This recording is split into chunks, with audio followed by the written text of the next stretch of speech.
Welcome back, everybody. This is section 12.5 and section 12.9, all about structural formulas for organic compounds. So the goals in this section are to be able to write 3 different types of structural formulas for simple alkanes. We have what's called the expanded formula and the condensed formula. These are both featured in section 12.5. And then we're also going to talk about what are called skeletal or line angle formulas, which are from section 12.9. It just made sense to take all of the drawing techniques and talk about them in one section rather than splitting them up into 2 sections. So a structural formula is a 2D representation that shows how the atoms in a molecule are bonded to each other. So there's 3 main types of structural formulas. There's what's called the expanded formula, and this shows all of the atoms and all of the bonds in a molecule. So it shows everything. So for example, for ethanol, ethyl alcohol shown here, the expanded structural formula shows both carbons and all 6 hydrogens and the 1 oxygen. C2H6O is the formula for ethanol. So the expanded formula shows everything. It shows every single bond, every single atom, and really it should also show the lone pairs of electrons on oxygen there. A condensed formula is a way to take an expanded formula and kind of squeeze it down so it takes up less space. This is a relatively small organic compound. You can imagine when you're writing out the formulas for much larger organic compounds, it takes up a lot of space to write the expanded structural formula. And so chemists, right, we get kind of we like to be very, very efficient and to write things as quickly as possible and condense them down as much as possible. And so it's typically preferred, especially as you progress through chemistry classes, to use some of these other ways of writing structural formulas to condense them down and make them smaller and easier to read. So a condensed structural formula uses groupings of atoms and then connects the groups of atoms. So you don't have to show every single bond, but you still have to show all of the atoms that are there.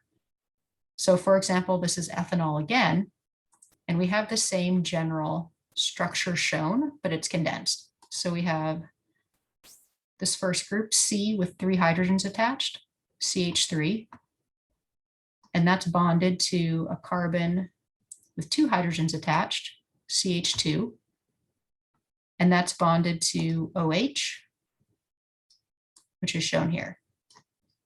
So we're showing all the same atoms. We're also still showing how they're connected, but the carbons and the hydrogens are grouped together with just the bonds between the carbons and the oxygen and the hydrogen being shown explicitly.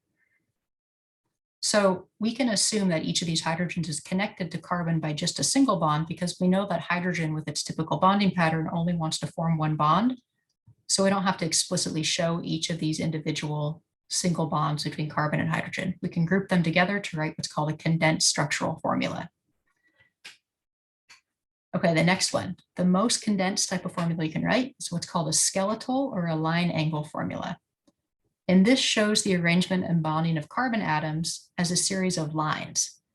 And so with these line angle or skeletal formulas, you don't have to show all of the hydrogen atoms.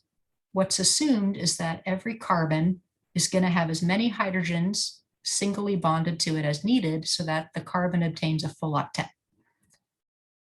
So if we take a look at the skeletal or line angle formula for ethanol, every end of a line is a carbon. So this is a C, and we assume that there's as many hydrogens around it as needed to give it a full octet. So this carbon is bonded to another carbon. Every joint between 2 lines or where 2 lines intersect is also a carbon. So it already has 1 bond. The blue carbon already has 1 bond. So to fill its octet, you would need 3 more bonds, and we assume that they're to hydrogens. So we end up with CH3 again, so it matches. The carbon in the center, anytime 2 lines meet or intersect each other, we assume that at that node, there's a carbon atom.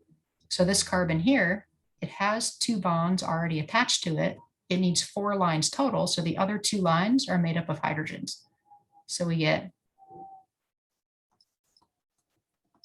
there's a CH2 there with these 2 bonds going to the rest of the molecule. And let's see if we can write that in there. clean this up a little bit for everybody.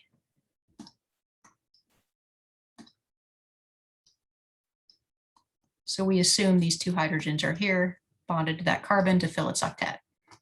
And same thing here with the carbon that's located here. To fill its octet, it needs 3 more bonds. So we assume those are single bonds to hydrogens. And then anything that's not carbon to hydrogen is explicitly shown. So the O and the H are explicitly shown still, just like up above. So these are the 3 different ways to draw ethanol, with the expanded structural formula where everything is shown, every bond, every atom. The condensed structural formula where groups of atoms are grouped together to make it a little bit shorter and a little bit faster to write.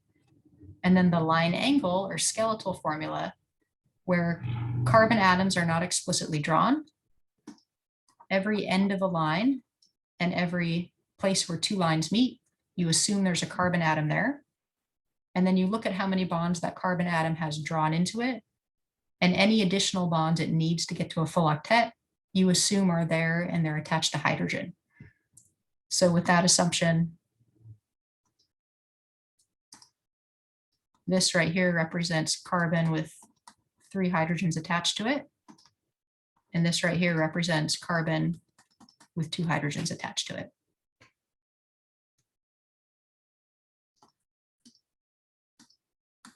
Okay, so let's do some practice with structural formulas and complete and condensed formulas.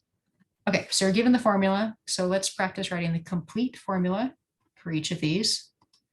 Complete ones take up a lot of space, so I'll try to squeeze them in. So we have CH3, CH2, CH2, CH3. And let's write the complete structural formula for that. So we have C bonded to another C. And this C here has 3 hydrogens around it. And then the C it's bonded to has 2 hydrogens around it.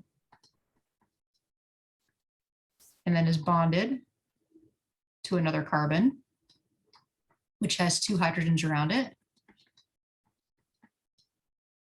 And that's bonded to another carbon, which has 3 hydrogens around it. And you can check each carbon has 4 lines around it. 1, 2, 3, 4, 1, 2, 3, 4, which means they all meet the octet rule. So that's the complete structural formula for that compound. Condensed structural formula. Let's take groups of carbon atoms and group them together so we don't have to write out so much. So we can take the CH3 at the end and have that be its own group. And if it's at the end, it's common to put the H's first, H3C. Then we can take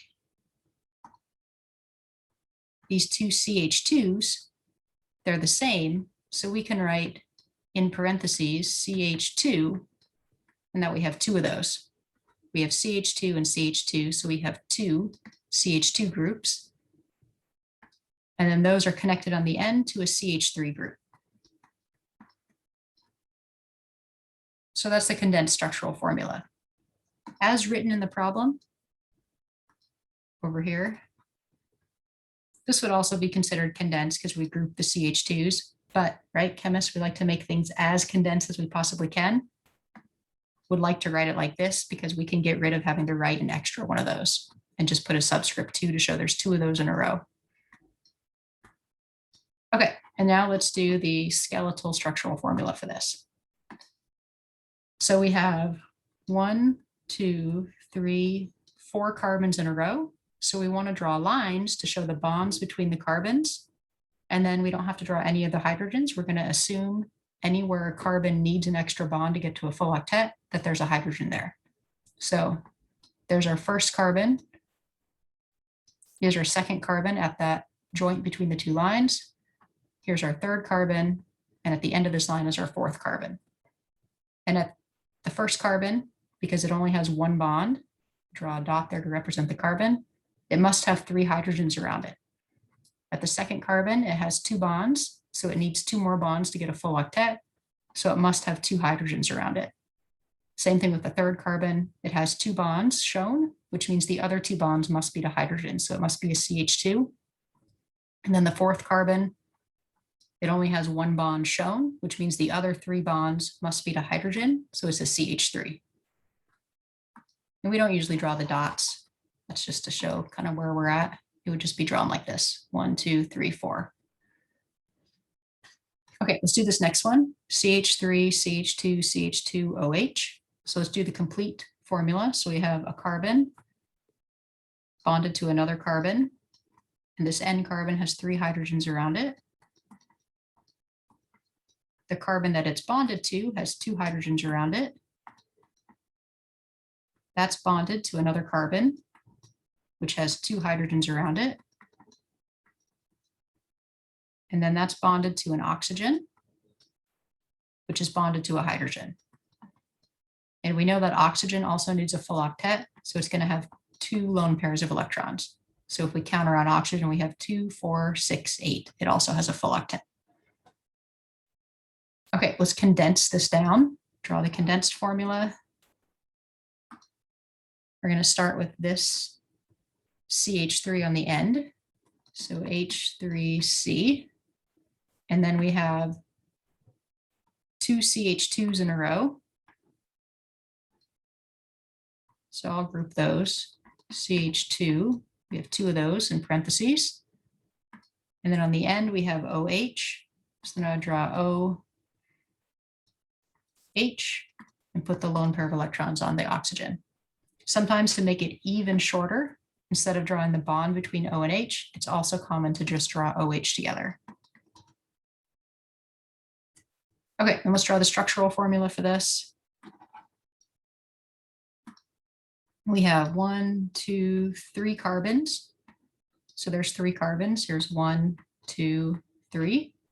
And then the third carbon is bonded to OH. So we'll do O and then H.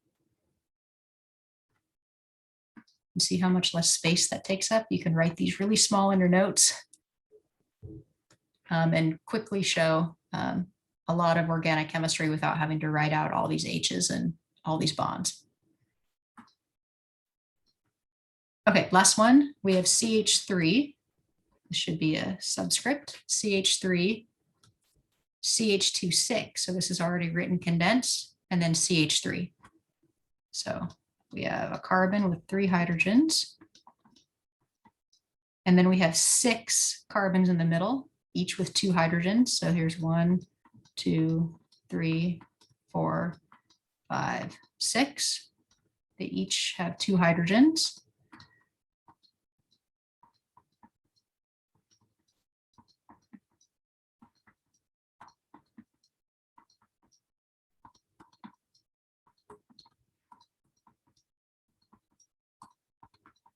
And then there's a CH3 at the end. So one more C with 3 hydrogens.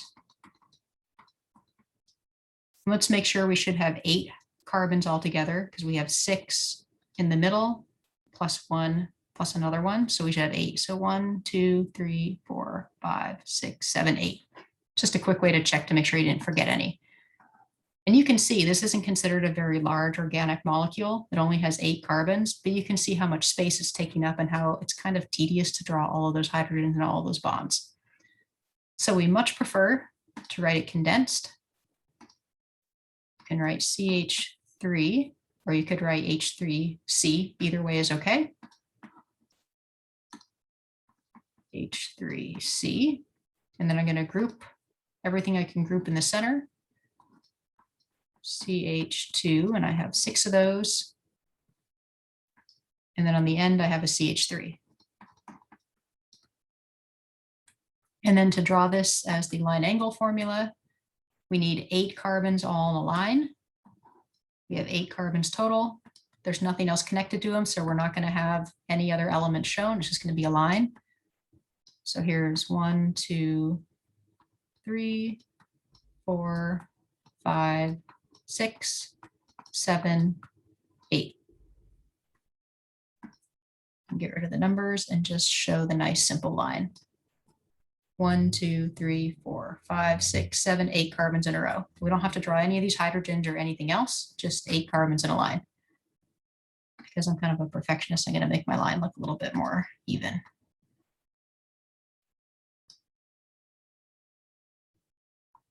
There we go. Okay, Let's do a couple concept checks on structural formulas. So consider the saturated acyclic hydrocarbon octane with the line angle structural formula shown below. Can you write the expanded and the condensed structural formulas for octane on your own? Can you figure out the molecular formula? So let's start with the expanded formula. That shows everything. So let's count up how many carbons we have first. 1, 2, 3, 4, 5, 6, 7, 8 carbons. So let's start with carbon 1. We have a C, and it's connected to another C. It's connected to another carbon. 8 of these in a row. 1, 2, 3, 4, 5, 6, 7, 8. Carbon 1 here on the end must be connected to 3 hydrogens to fill its octet. So we'll show that on the expanded structure. Carbon 2, it has 2 bonds to other carbons, so that means its other 2 bonds must be to hydrogen. And that'll hold true for all of these other carbons that are bonded to 2 other carbons. The other 2 bonds are going to be to hydrogen. Because on a skeletal or line angle structure, anything that's not shown, we assume to be a carbon to hydrogen single bond in order to fill the octets for carbon. So now we're all the way over here to carbon 7. And so the last carbon, carbon 8 on the end, it only has 1 bond to another carbon. So that means its other 3 bonds must be to hydrogen. So there's the expanded formula. Now let's write this as a condensed formula. So we can take this CH3 group on the end and write it as CH3. And then I'm going to take all of these CH2s in the middle, right? Each of these is a CH2. I'm going to write them all together. CH2, and I have 1, 2, 3, 4, 5, 6 of them. 1, 2, 3, 4, 5, 6 CH2s. And then on the other end, I have another CH3. Okay, so that's its condensed formula, CH3, CH2, 6, CH3. And its molecular formula is just the formulas like we've been seeing them up until this point, where all of the carbons are added together. So we have 1 plus 6 plus 1, so C8. And then all the hydrogens, we have 3 plus 6 times 2, so 12. 12 plus 3 is 15, plus another 3 is 18. C8H18, and we can check that this makes sense using our formula for acyclic saturated hydrocarbons. Our formula is CnH2n plus 2, so N is 8. So we would expect with 8 carbons for a hydrocarbon that has only single bonds, doesn't make a ring, that we'd have 8 times 2 is 16 plus 2, we'd have 18 hydrogens, and that's what we drew, so we know that we got it right.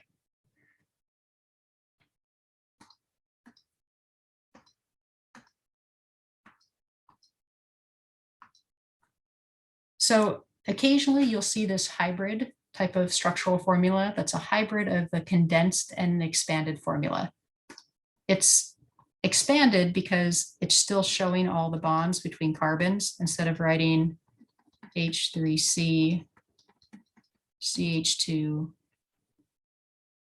6, CH3 like a true condensed formula. It's kind of condensing some of the groups, but it's still showing some of the bonding between the groups.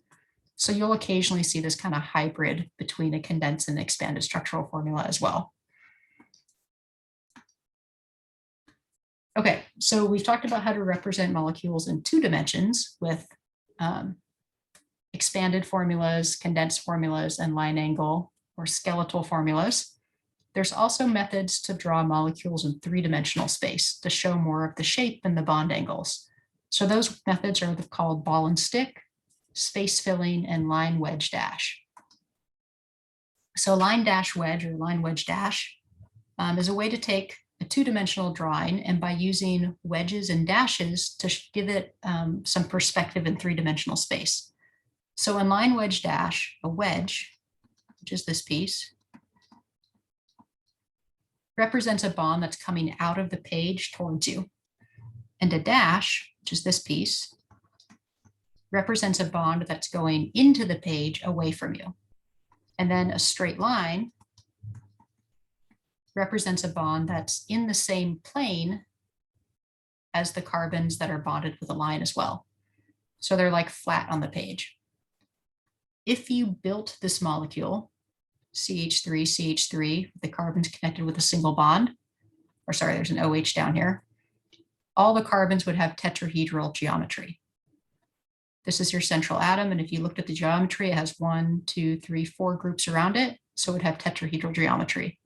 And so the line wedge dash is able to show you the tetrahedral geometry by showing you 2 points of the tetrahedral, one coming towards you, one going back into the page. And then the other 2 points are on a plane, like flat with the page. So test yourself, build this molecule with your model kits, line it up and kind of identify what bonds would be the wedges and what bonds would be the dashes and what bonds would be the lines.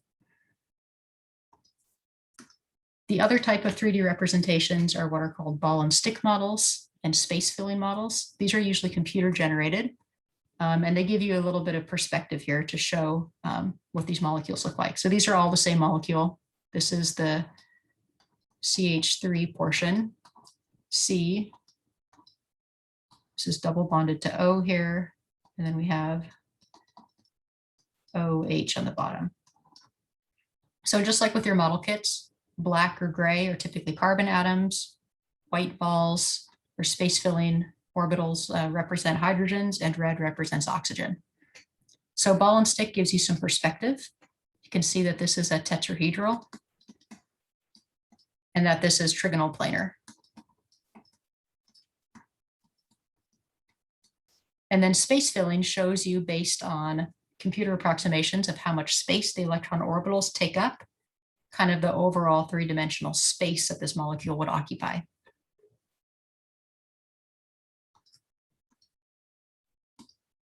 So here's a quick summary of our different types of structural formulas, in particular the two-dimensional ones.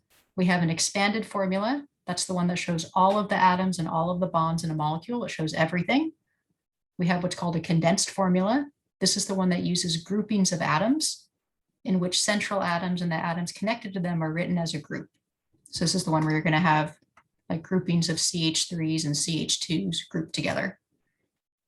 And then the third type is the skeletal, or also known as line angle. And this shows the arrangement and bonding of carbon atoms as lines. And so each line represents a bond, and the end of each line, and where each line intersects another line, represents a carbon atom with as many hydrogens connected to it as needed to fill its octet. So at the end, we have 3 hydrogen atoms connected to this carbon.